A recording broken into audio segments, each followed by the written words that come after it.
안녕하십니까? Training Heart, Teaching Minds로 웨스트민스터 소요리 문답을 함께 묵상하고 있습니다. 이번 시간에 함께 살펴볼 문답은 제26문답, 예수 그리스도의 삼중직분 가운데 왕의 직분을 소개하는 문답입니다.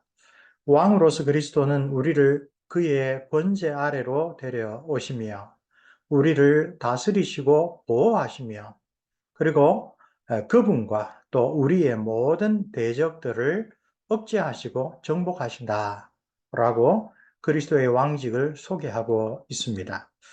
제26문답은 중보자로서의 삼중직분 가운데 세 번째 왕의 직분에 관한 문답인데 방금 우리가 읽었던 대로 세 가지 이야기를 합니다. 첫째, 우리를 예수 그리스도, 왕이신 그리스도의 권세 아래로 데려오신다. 첫 번째. 두 번째, 우리를 다스리시고 보호하신다. 이 왕에게 일반적으로 우리가 기대하는 왕의 직분이죠. 통치와 보호입니다. 세 번째, 그것과 아주 동전의 양면을 이루는 내용입니다. 대적들로부터 우리를 보호하시고 뿐만 아니라 그 대적들을 억제하시고 정복하신다. 그리스도의 대적, 그리고 그리스도인인 우리의 모든 대적들을 억제하시고 정복하신다고 이야기를 합니다. 첫 번째가 우리가 보통 생각하지 못하고 넘어가는데 실제로 구원의 적용에 있어서 그 첫걸음이 되는 것이죠. 그리스도의 왕권의 행사는 죄로 말미암아 하나님과 원수가 되었던 자들을 다시 하나님께 순종하는 백성으로 이끌어 오신다. 이 부분을 소요리 문답이 아주 잘 지적합니다. 둘째, 그 백성을 그리스도는 왕으로서 하나님의 뜻을 따라 신실하고 또 강력하게 통치하시고 보호하신다. 그리스도의 그 통치는 하나님의 뜻을 받들어 하시는 것입니다. 그래서 신실하게 하시고 또 강력하게 하십니다. 셋째, 왕으로서 그리스도는 대적들의 세력을 억제하고 나아가 그들을 무찌르신다. 구약의 메시아 곧 기름 부음을 받은 직분자 중에는 왕이 있습니다. 아주 뚜렷하게 나타나는 사례가 첫 번째 왕으로 세워진 사울, 그리고 두 번째 왕으로 세워진 다윗에게 기름 부어준 일이 있습니다. 선지자 사무엘이 두 사람 모두에게 하나님의 뜻을 따라 기름 부어 왕으로 삼지요. 그들은 모두 참된 왕으로 오실 예수 그리스도의 구약적 모형들입니다. 그 가운데 하나님께서 세우실 왕의 전형을 보여주는 인물이 하나님의 마음에 합한 왕이라고 평가받았던 다윗입니다. 그러나 성경은 그런 왕들 가운데 가장 두드러진 그런 왕인 다윗이라고 할지라도 죄인이며 여러 가지 심각한 범죄를 저지른 결함 있는 왕이라는 것을 분명하게 보여줍니다. 그러므로 다윗의 왕직 자체가 장차 하나님께서 보내주실 참되고 완전한 왕이 필요하다는 사실을 구약의 백성들에게도 일깨워 줍니다. 이사야 9장 6절에서 7절 말씀, 여기에 그리스도께서 태어나시는데 그 정사, government 이야기하죠. 그리고 그의 이름은 Wonderful Counselor, Mighty God, Everlasting Father, Prince of Peace.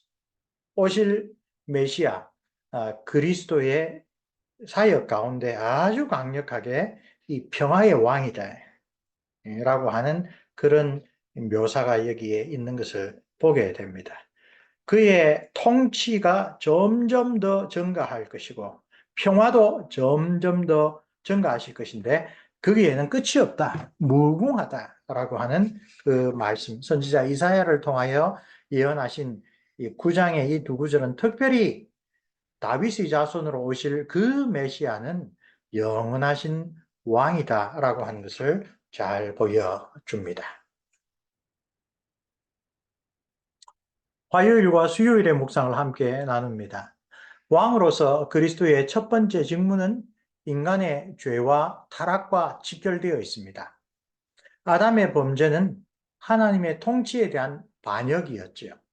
그리고 에덴 동산 밖에서 태어난 아담의 후손들은 이런 타락의 결과를 지니고 태어납니다. 그래서 우리가 그것을 원죄라고 하는 단어로, original sin이라고 하는 단어로 소요리 문답에서 일찌감치 살펴보았습니다. 모든 사람들은 본질적으로 하나님의 말씀을 거부하고 자신의 뜻을 세우려는 아담의 범죄 아래에 있습니다. 아담의 범죄의 핵심이 바로 이러한 반역이라고 했지요.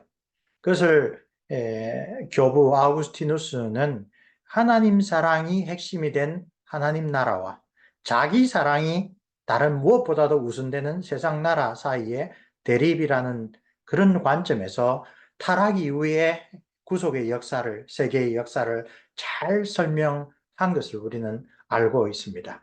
아담의 범죄는 바로 하나님의 뜻보다 자기 뜻을 더 앞세우는 이 반역, 그러므로 왕이신 하나님의 왕권을 거부하는 일과 직결되어 있는 것입니다.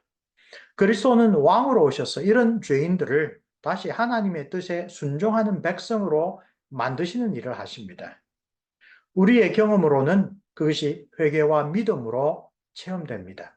성령께서 죽어있던 내 중심을 다시 깨우셔서 복음에 반응하되 내가 죄인인 것을 알게 하시고 그리스도 외에는 내가 의지할 것이 없다라는 것을 믿게 하심으로 거듭난 사람, 중생을 체험하게 합니다.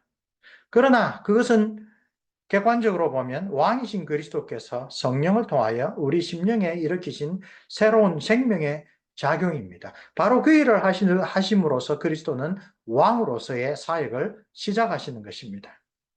사도행전 9장에 사울, 나중에 바울로 이름을 바꾸었죠. 이 회심에 대한 기록은 왕이신 그리스도께서 그의 종 아나니아를 통하여 행하신 사역을 잘 보여준다 하는데, 보통 이 아나니아 이야기를 이 수요일의 묵상을 살펴보시면 아주 흥미로운 관점에서 인용하고 있습니다. 예수 그리스도께서 우리의 왕이심으로 아나니아는 자기가 익히 소문으로 알고 있었던 그 사울은 지금 그리스도를 믿는 그리스도인들을 박해하기 위하여, 잡아서 옥에 가두기 위하여 다메섹으로 왔는데, 성령께서, 이 높아지신 그리스도께서 성령을 통하여 바로 그 사울에게 안수하여 그 어둠을 다시 밝혀주라. 그때 아나니아는 예수 그리스도께서 자기의 주님이심으로, 자기의 왕이심으로, 자기가 보기에는 이것 정말 황당한 명령 같이 들릴지라도 그 명령에 순종해야 했다는 것입니다. 아나니아는 교회의 박해자 사울에게 안수하라는 그리스도를 주님이라고 부릅니다. 그 칭호는 구약의 하나님을 일컫는 칭호, 곧 아도나이라는 칭호이며, 그 주님이라고 부르시는 그분을 사실상 나에게 대하여 주권을 가지신 왕이시다라고 고백하는 것과 동일한 의미입니다. 그분의 말씀을 듣고 그 뜻에 순종한다는 의미에서 아나니아는 그 자신이 왕이신 그리스도의 백성임을 인정합니다. 그래서 아마 두렵고 떨리는 마음으로 사울에게 찾아가서 예수 그리스도의 명을 따라 지금 앞을 보지 못하는 너에게 안수를 하여 다시 광명을 찾아준다. 그 명령을 수행하였지요. 또한 그로부터 안수를 받은 사울, 바울 역시 나사렛 예수를 주와 그리스도, 곧 자신의 주권자이신 왕으로 그때부터 받아들이고 살아갑니다. 그래서 이 바울의 일생에서 아주 두드러지는 것은 그 자기 뜻대로가 아니라 나의 주 대신 그리스도 예수의 뜻대로, 왕이신 하나님의 뜻대로 자기의 삶을 이끌어가는 것을 보게 됩니다. 목요일의 묵상입니다. 왕으로서 그리스도의 두 번째 사역을 설명합니다. 그 두 번째 사역은 그 백성인 그리스도인들을 다스리시고 보호하는 일입니다. 어떤 기준으로요? 하나님의 뜻을 따라. 최상의 왕이신 그리스도는 우리를 지키시는 일에 결코 실패하지 않습니다. 때때로 우리의 삶의 체험은 이 말씀, 그리스도는 항상 우리를 능력 있게 지키신다라는 것이 깊이 공감하지 못하고 내 삶의 체험은 그렇지 않아 라고 우리가 궁금해하거나 믿음을 굳게 붙잡지 못하는 때도 많이 있습니다. 그러나 왕이신 그리스도는 하나님의 은혜로 구원받아 그 나라의 백성이 된 그리스도인들을 결코 죄와 사망과 사단의 노예로 살았던 예전 상태로 되돌아가지 않게 하신다. 이게 우리 개혁주의에서 말하는 그 칼빈주의 5대 교리 가운데 성도의 견인이라고 하는 거죠. 하나님이 택하시고 부르신 하나님의 자녀들은 끝까지 구원에 이르기까지 그 믿음을 잃어버리지 않는다. 그들 자신의 어떤 신앙적인 노력과 그들 자신의 어떤 덕목 때문이 아니라 하나님께서 왕이신 그리스도께서 그들을 결코 놓치지 않는다. 그래서 요한복음에 나오는 그 예수님의 대제사장적 기도 있죠. 그 최후의 만찬 때에 성만찬을 제정하고 난 다음에 제자들에게 앞으로 일어날 일들을 이야기를 하시고 보혜사 성령께서 오실 것을 약속하시고 그런 다음 대제사장으로서 그 제자들과 또 그 제자들을 통하여 예수 그리스도를 믿게 될 모든 사람들을 언급하시면서 하나님 아버지께서 자기에게 주신 즉 구원받을 택함 받아 구원받을 모든 영혼들을 내가 하나도 빠짐없이 하나님의 말씀으로 구원하였다고 이야기를 하고 있죠. 성도의 견인과 관련하여 우리가 욥기를 새롭게 인식하게 됩니다. 욥기의 중요한 주제 가운데 하나가 마귀가 어떻게 욥을 흔들어 두고 욥의 친구들도 욥을 그렇게 비난하더라도 하나님이 택하신 자는 결코 그 믿음을 잃어버리지 않는다. 라고 하는 것을 잘 보여주는 구약적인 사례가 바로 욥기에 나오는 욥입니다. 사도 바울은 로마서 8장 끝에서 즉 하나님의 구원에 관한 교리를 마무리하는 그 지점에서 바로 그런 사실을 확고하게 선언합니다. 그리스도 예수 안에 있는 하나님의 사랑에서 우리를 끊을 수 있는 것은 아무것도 없다. 왜? 사망이나 생명이나 천사들이나 권세자들이나 현재나 장래나 그 어떤 세력이라도 그것은 창조주 하나님과 비교할 수 없는 피조물에 불과하기 때문에 그리스도 예수 우리 주 안에 있는 하나님의 사랑으로부터 우리를 분리시킬 수 있는 것은 아무것도 없다. 그러므로 우리의 삶의 체험들을 이런 관점에서 다시 한번 점검해야 됩니다. 그 사랑이 어떤 사람으로 하여금 순교를 목전에 두고서도 결코 주님을 부인하지 않도록 붙잡아 주었습니다. 나 어떤 사람들은 자기의 개인적인 이 땅에서의 이 성공과 실패와 같은 그런 것 때문에 마구 신앙이 흔들리고 왕신 주님을 의지하지 못할 수도 있습니다. 그렇죠? 그러나 성경은 분명히 이야기를 합니다. 하나님께서 택하셔서 부르신 그의 참 백성은 이 세상 그 무엇도 그리스도 예수 우리 주님 안에 있는 하나님의 사랑에서 결코 끊어지지 않는다. 왕이신 그리스도의 사역이 없으면 즉 우리가 그분을 주님으로 모시고 순종하는 삶을 살지 않으면 우리는 우리 스스로의 힘으로는 결코 하나님의 백성의 불구대천의 원수들, 그리스도인에게 그야말로 끊임없이 전쟁을 걸어오는 원수들, 곧 우리의 옛 성품과 이 세상의 유혹과 사단의 공격을 결코 이겨낼 수가 없습니다. 그리스도의 통치와 보호함이 없이 우리 자신의 힘에 그냥 내버려 두게 되면 우리는 곧장 자기 중심의 어리석은 결정에 빠져드는 그 아담의 그런 원죄를 답습하게 말고 우리가 주님의 은혜로 하나님을 믿고 경건하게 살아가는구나 라는 것을 다시 한번 새삼 깨닫게 됩니다. 오직 말씀과 성령으로 우리를 다스리시는 주님께서 우리를 보호해 주셔야 한다라는 것을 우리가 기억해야 합니다.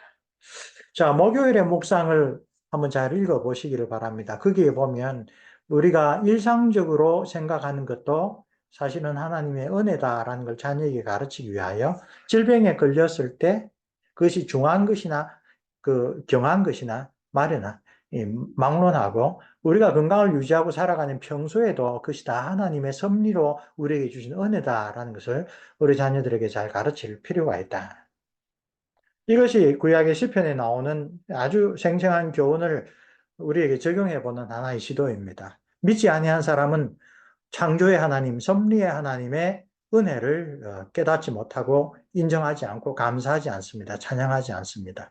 그러나 하나님의 백성이 된 사람들은, 오늘날 그리스도인들은 우리 아버지 하나님께서 이 세상을 창조하시고 그 능력의 말씀으로 지금도 자연 만물을 유지해 주신다는 것을 알고 그것이 감사할 일이며 찬양할 일이라는 것을 깨닫고 하나님이 마땅히 받으셔야 할 감사와 찬양을 드립니다.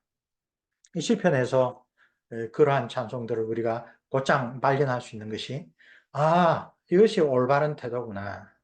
우리는 때때로 우리에게 닥친 유쾌하지 않은 일, 정말 겪고 싶지 않은 일, 그런 일들을 겪으면 때로는 아주 가슴 아픈 그런 불행을 겪으면 정말 그리스도께서 나의 왕으로 나를 보호하시고 다스리시는가 의심하기 좋아하는 사람들입니다.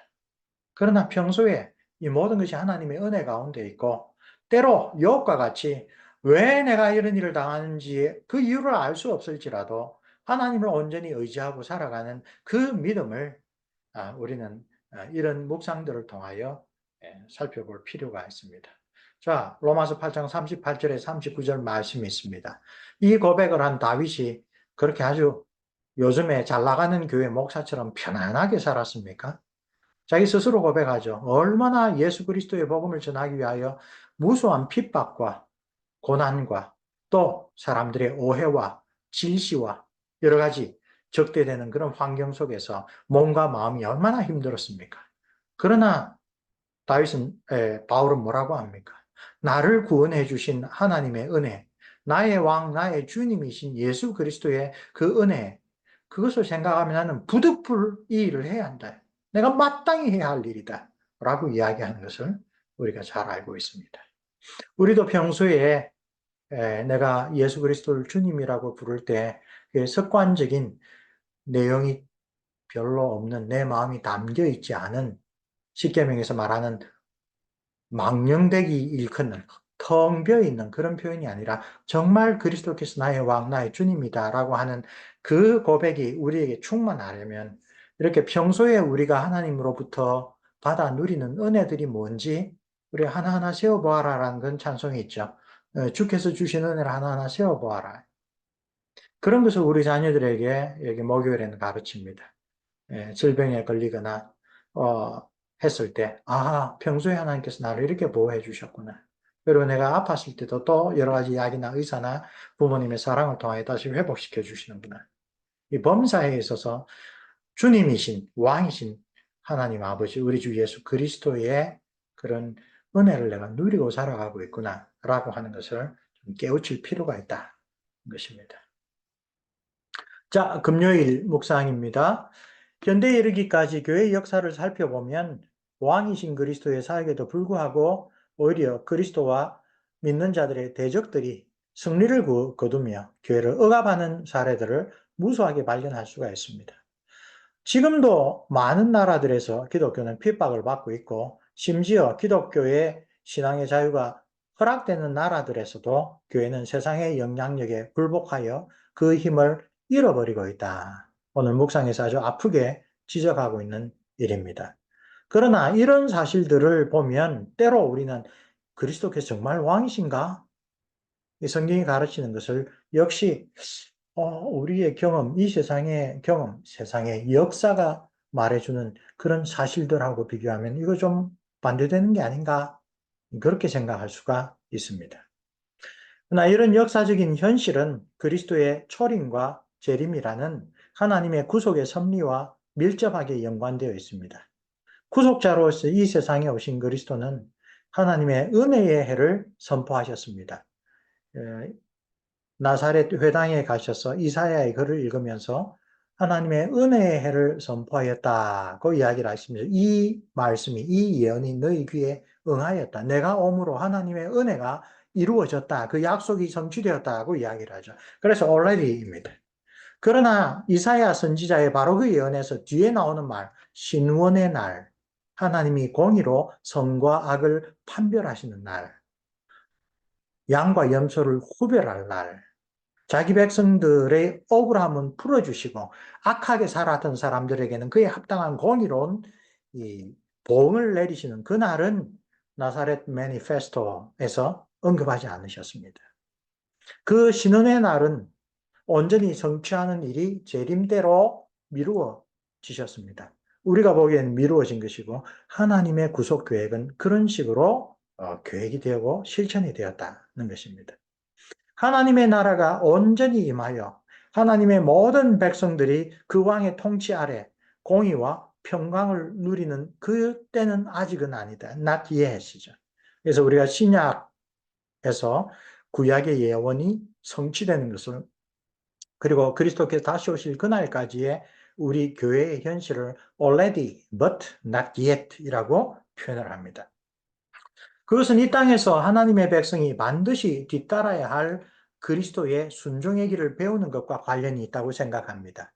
그리스도께서 오셔서 그가 하나님의 아들이시지만 그 받으신 고난으로 순종을 배워서 온전하게 되셨은즉 자기에게 순종하는 모든 자에게 영원한 구원의 근원이 되신다. 히브리서 사도가 그렇게 이야기를 하죠. 그리스도께서 개척하시고 완성하신 그 길을 따라가는 가운데 우리가 배워야 할 것도 역시 아담이 실패했던 것, 하나님에 대한 신뢰와 순종입니다. 아마도 그 이유로 예수 그리스도께서 가신 순종의 길, 고난을 통하여 순종을 배워 온전케 되시는 길을 우리도 하나님께서 따라와야 된다라고 하는 그런 의도로 이 초림과 재림을 나누어 두신 게 아닌가, 우리가 그렇게 생각할 수도 있습니다. 그렇지만 지금 하나님 우편에 앉으신 왕이신 그리스도는 결코 자신의 교회를 죄와 사망과 사탄의 세력에 완전히 잃어버리지는 않을 것이라고 분명하게 약속하셨습니다. 그 무엇도 그리스도의 교회를 무너뜨릴 수가 없습니다. 제가 어린 시절에 초등학교, 중학교 시절만 해도 공산주의가 그야말로 적 그리스도이고 공산주의 치하에서는 그야말로 기독교가 정말 남아놓지 못할 것이라 했는데 그 인간이 만든 인본주의 사상이 결국은 100년도 안 돼서 무너지고, 그렇죠? 그 가혹한 공산주의 탄압 속에서도 주님의 교회는 지하에 남아 있었다라는 것을 우리가 다시 보게 됩니다. 그렇죠? 그 무엇도 어떤 피조물도 그리스도의 교회를 무너지게 할 수는 없습니다. 토요일의 묵상입니다. 그리스도의 왕 되심을 가장 분명하게 계시하는 내용은 우리 요한계시록에서 발견할 수 있습니다. 여기에 계시록 17장 14절, 19장 16절을 보면 예수 그리스도를 만주의 주, 만왕의 왕이라고 선포하고 소개합니다. 요한계시록은 박해 아래에 있는 당대의 교회들에게 왕이신 그리스도의 궁극적인 성리에 대한 계시를 주셔서 고난 가운데도 끝끝내 주님에 대한 신뢰와 사랑을, 순종을 잃지 않도록 위로하고 격려하는 그런 목적이 아주 강한 책입니다. 그리스도는 자신과 교회의 모든 대적들을 궁극적으로 무찌르실 것입니다. 그 대적들은 끝내 그리스도의 왕권을 인정하지 않으며 그리스도의 백성들을 해치려고 시도하지만, 그러나 왕이신 그리스도께서 친히 그들을 무찌르고 그 백성들에게 평화와 안녕을 베푸실 것입니다. 그 내용을 하이델베르그 요리문답으로 보면 그리스도의 왕의 직분을 우리가 전체적으로 요약하여 볼 수가 있습니다. 또한 그리스도께서는 우리의 영원한 왕으로서 그의 말씀과 성령으로 우리를 다스리시고 우리를 위해 획득하신 구원을 누리도록 우리를 보호하고 보존하십니다. 그리스도께서 우리의 왕이심으로 우리가 은혜로 얻은 구원을, 영생을 누릴 수가 있는 것입니다.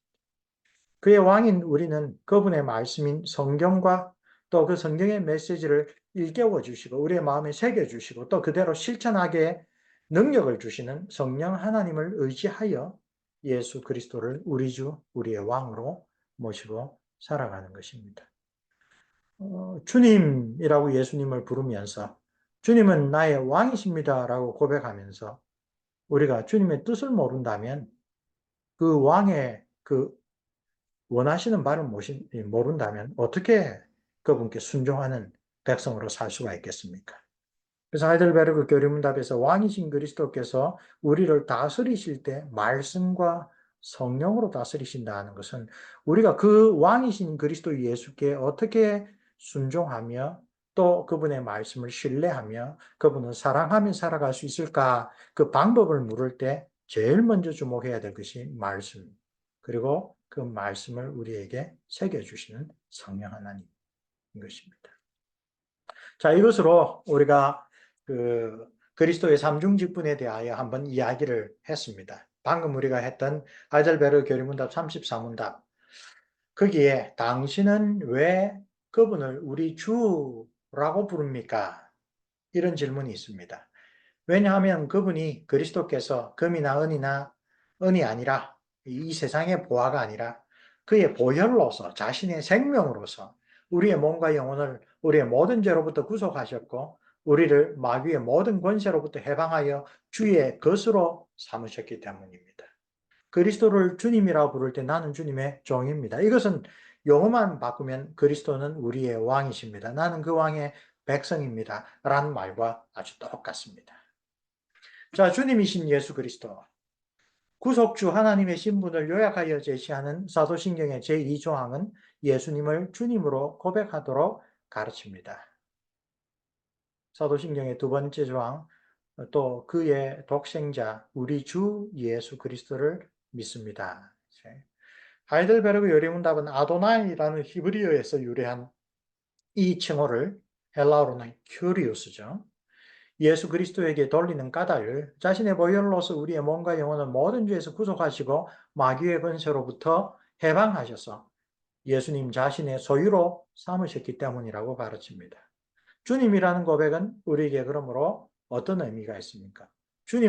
예수님을 우리의 주님이라고 부르면 나와 교회는 그분에게 어떤 태도를 취해야 마땅합니까? 고린도전서 6장 19절 20절에서 사도 바울은 우리 자신의 몸도 자기 마음대로 쓸 수 있는 것이 아니다. 그리스도의 보혈이라는 엄청난 값을 주고 산바되어서 하나님의 소유이므로 마땅히 우리의 몸으로 우리의 삶 전체로 하나님께 영광을 돌려야 한다. 그렇게 가르칩니다.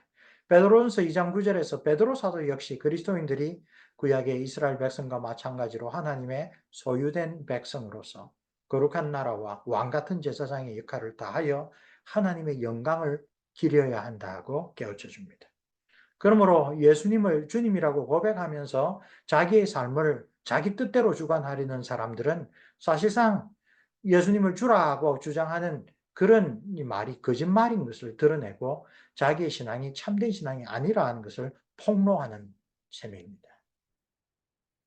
사도신경과 더불어 이 고대 에큐메니칼 신조, 공교의 신조 가운데 하나인 니케아 신경, 그리고 아타나우스 신경을 보면 예수님을 유일하신 주님, 주님 앞에 완이라는 단어가 더 붙어 있습니다. 오늘날 특별히 하나의 유일하신 주님이라는 그 단어가 아주 중요합니다. 왜냐하면 기독교회 안에서조차 한 분 주님 예수 그리스도를 바르게 믿고 고백하지 않고 따라서 영생의 참된 길에서 벗어나기 때문입니다. 사도신경을 마찬가지로 고백하고 있지만 로마 가톨릭 교회는 여전히 예수님과 더불어 마리아를 숭배하고 여러 성인들을 숭배하여서 하나님과 사람 사이에 유일한 중보자이자 우리의 유일하신 주님, 우리의 유일한 왕이신 예수님의 의미를 흐려 놓고 있습니다. 또 요즘에는 종교다원주의 사상이 많이 교회 안에도 들어와서 결국 예수 그리스도 외에는 하나님 나라로 올 자가 없느니라 라고 하는 우리의 왕이신 예수 그리스도의 그 엄중한 말씀을 우리 마음대로 흐려 놓기도 합니다. 다른 이로서는 구원받을 수 없으니 천하 사람 중에 구원을 얻을 다른 이름을 우리에게 주신 일이 없다고 하셨고, 그래서 왕으로서 예수 그리스도는 이 사단의 권세 아래 있던 영적으로 죽어 있던 자들, 하나님께 대하여 반항하고 하나님 뜻이 아니라 자기의 뜻, 세상의 뜻을 중시하고 살아가던 사람들을 성령으로 말미암아 변화시켜서 자기의 이 권세 아래 두는 그 일을 하시는 겁니다. 그 일은 예수 그리스도만이 하시는 것입니다. 자, 오늘 왕이신 예수 그리스도, 그리스도의 삼중 직분 가운데 세 번째인 왕의 직분에 대하여 함께 살펴보았습니다. 이제 소요리 문답에서 계속하여 우리가 하나님에 대하여 믿을 바는 무엇입니까를 공부하는 가운데 이제 창조주 하나님에 대하여 살펴보았고 구속주 예수 그리스도에 대하여 중요한 부분을 이제 살펴보고 있습니다. 계속하여 성령 하나님 그리고 성령께서 행하시는 우리의 구원의 적용 사역에 대해서도 함께 살펴보면 좋겠습니다. 수고들 하셨습니다.